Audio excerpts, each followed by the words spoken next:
आइए दोस्तों, विभिन्न प्रकार की एक दिवसीय परीक्षाओं में इतिहास से संबंधित आने वाले प्रश्नों के बारे में अध्ययन करते हैं। सबसे पहले इतिहास क्या होता है? तो अतीत की घटनाओं की स्थिति की जानकारी देने वाले शास्त्र को इतिहास कहते हैं। यानी कि जो बहुत पहले घटनाएं हो चुकी हैं उनके बारे में जो भी जानकारी देने वाले शास्त्र हैं उनको इतिहास कहते हैं। इतिहासकारों द्वारा इतिहास को 3 भागों में बांटा गया है। सबसे पहले प्रागैतिहासिक काल, दूसरा है आद्य ऐतिहासिक काल, उसके बाद तीसरा जो होता है वो ऐतिहासिक काल जाना जाता है। प्रागैतिहासिक काल मतलब प्राक धन इतिहास, इसका संधि विच्छेद हम देखते हैं तो प्राक धन इतिहास मतलब पुरातात्विक साधनों पर जो आधारित इतिहास है। यानी इतिहास जानने का जो पुरातात्विक साधन है, यानी इतिहास जो पुरातात्विक साधनों पर निर्भर करता है, उसे प्रागैतिहासिक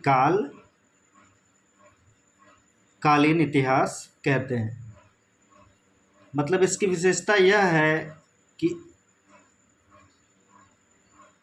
उस समय जो भी खुदाई के दौरान जो भी औजार प्राप्त हुए हैं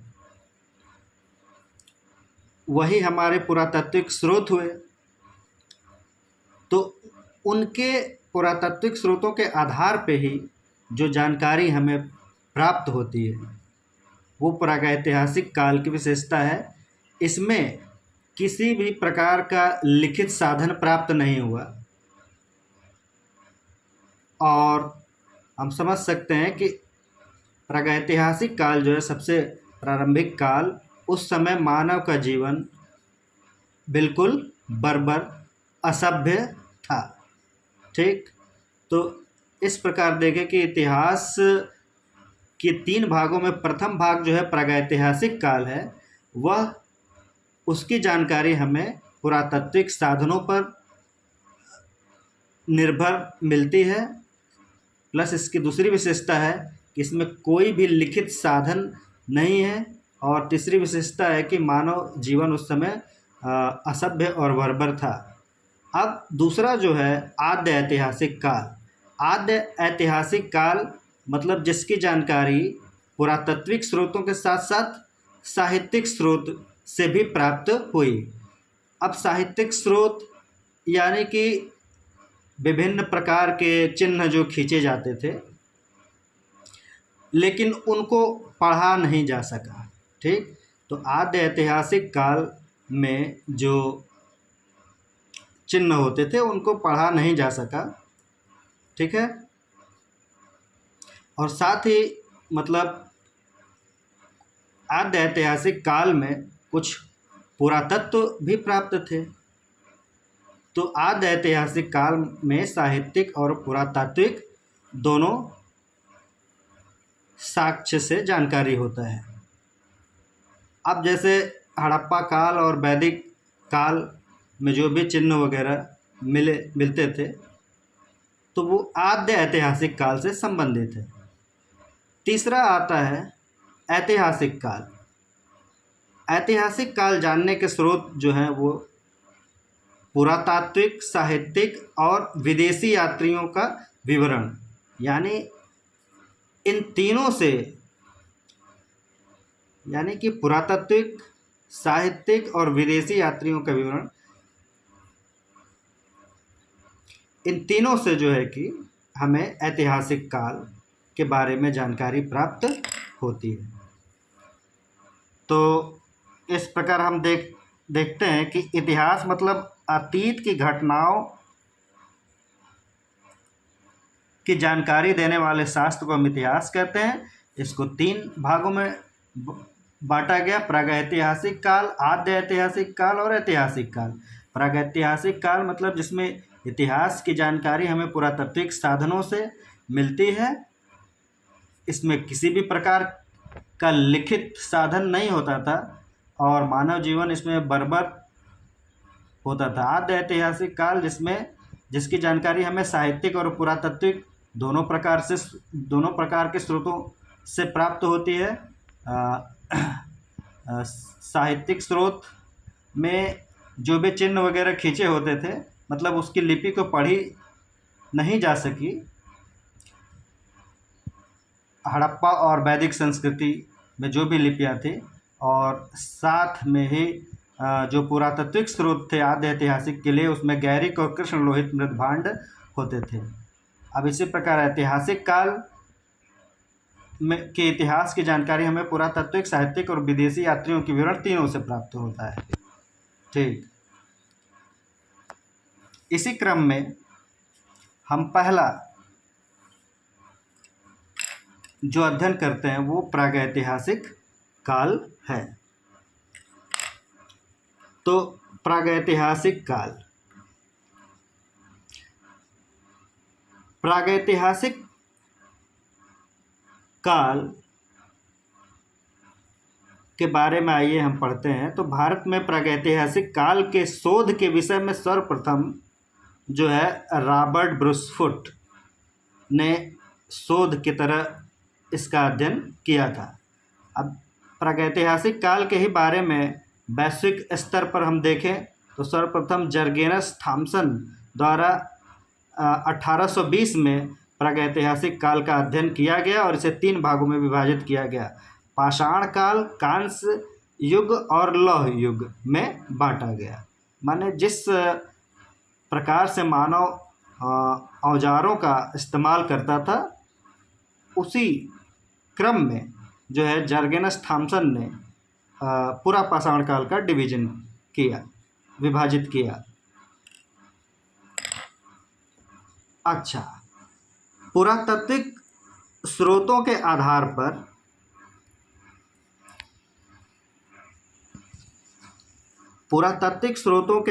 पर जो है प्रागैतिहासिक काल को पूरा पाषाण काल, मध्य पाषाण काल और नव पाषाण काल में विभाजित किया गया। पूरा पाषाण काल यानी कि 25 लाख ईसा वर्ष से 10,000 ईसा पूर्व या BC के समय को पूरा पाषाण काल कहते थे। यानी कि जिस समय मानव पूर्ण रूप से शिकारी, आखेट होता था, ठीक, और खाद्य संग्राहक भी होता था। शिकारी मतलब जहाँ जहाँ पशु होते थे उनका वह शिकार करता था। फिर पशुओं की संख्या कम होती थी तो वो दूसरे जगह पे विचरण करते हुए चला जाता था। तो इस प्रकार शिकारी या आखेटक भ्रमणशील और खाद्य संग्रह होता था प्रागैतिहासिक काल के पूरा पाषाण काल में। दूसरा जो होता है वो मध्य पाषाण काल हुआ। मध्य पाषाण काल में मानव आखेटक तो पहले से था, खाद्य संग्राहक के साथ साथ पशुपालन की शुरुआत की। ठीक, तो पशुपालन की शुरुआत हो गई थी मध्य पाषाण काल में, और जो है कुत्ता को मनुष्य जो है पाला करते थे। तीसरा जो है प्रागैतिहासिक काल का तीसरा जो कालखंड है वो नव पाषाण काल है। इसमें मनुष्य कृषि और पशुपालन की व्यवस्थित शुरुआत किया, समाज और स्थायी निवास की भी शुरुआत किया।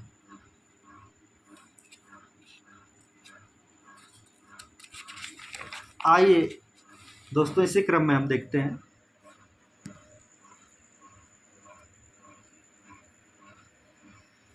कुछ पूरा पाषाण काल, मध्य पाषाण काल और नव पाषाण काल की अन्य विशेषताएं। तो सबसे पहले तो यही देख लें कि पूरा पाषाण काल में जो मानव होता था वो निग्रिडो जाति का होता था। विशेषताएं यह है कि पूरा पाषाण काल में जो औजार थे वो भारी भरकम पत्थर और हड्डियों के औजार होते थे। ठीक, जो क्वार्टजाइट, सल्क और ब्लेड के बने होते थे। इनके नाम है हैंड एक्स, क्लीवर, स्क्रैपर। ठीक, और जो पूरा पाषाण काल से संबंधित जो स्थल हैं, जैसे स्थान है सोहन घाटी, बेलन घाटी, नर्मदा घाटी इत्यादि। कुछ और भी प्रमुख स्थल हैं, जैसे कि अतिरमपक्कम।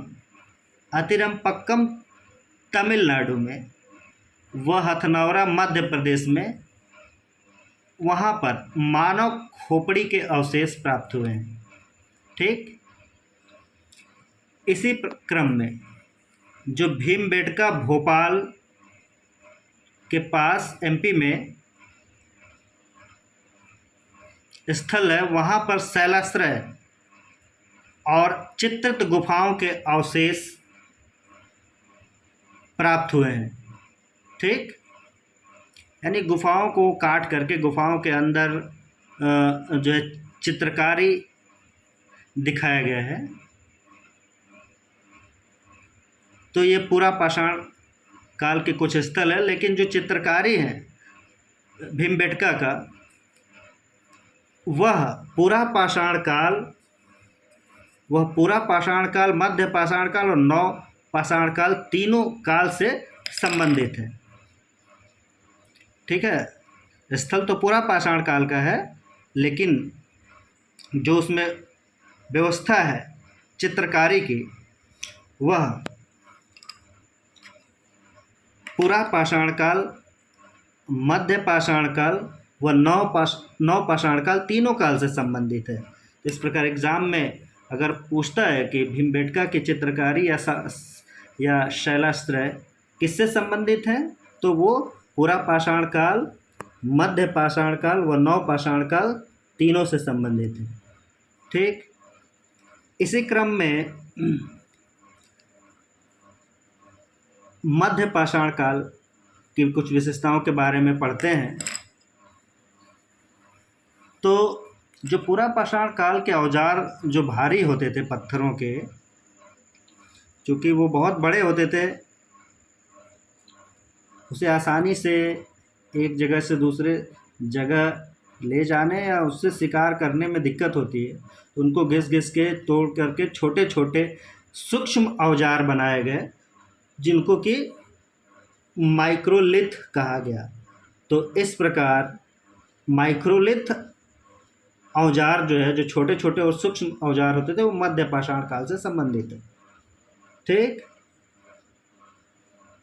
मध्य पाषाण काल से संबंधित कुछ स्थल इस प्रकार हैं, जैसे चौपानी मांडो, यहाँ से मृदभांड यानी कि जो मिट्टी के घड़े होते थे, सबसे प्राचीन मिट्टी के घड़े चौपानी मांडो में प्राप्त हुए हैं, जो इलाहाबाद में स्थित है। और साथ ही सराय नाहर में भी प्राप्त हुए। तो सराय नाहर जो है उत्तर प्रदेश के प्रतापगढ़ में स्थित है। ये मध्य पाषाणकालीन स्थल हैं। उसी प्रकार बागौर राजस्थान और आदमगढ़ एमपी में जो है कुत्ता पालन के अवशेष प्राप्त हुए हैं, यानी कि सबसे पहले कुत्ता पालन के या सबसे पहले पशुपालन के अवशेष जो है वो आदमगढ़ और बागौर में प्राप्त हुए। यह जो है वो मध्य पाषाणकालीन स्थल है। अब आता है नव पाषाण काल की कुछ विशेषताएं। तो यहाँ पर जो है औजार वो स्लेट के होते थे, औजार स्लेट के होते थे। ठीक, अब इसी क्रम में हम देखते हैं कि दक्षिण भारत में नव पाषाणकालीन सभ्यता जो है वो बेल्लोरी कर्नाटक में स्थित है। ठीक, अब उत्तर भारत में बढ़ें तो बुर्जहोम जो है कि कश्मीर में, वहाँ पे गर्त आवास, यानी लोग जो है गड्ढे में निवास करते थे। साथ ही मालिक या मानव को जो है कि कुत्ते के साथ दफन किया गया, इसके अवशेष भी प्राप्त हुए हैं। इसी क्रम में गुफा कराल जो नवपाषाण कालीन स्थल है वह भी कश्मीर में है। इसी क्रम में हम देखते हैं चिरांद।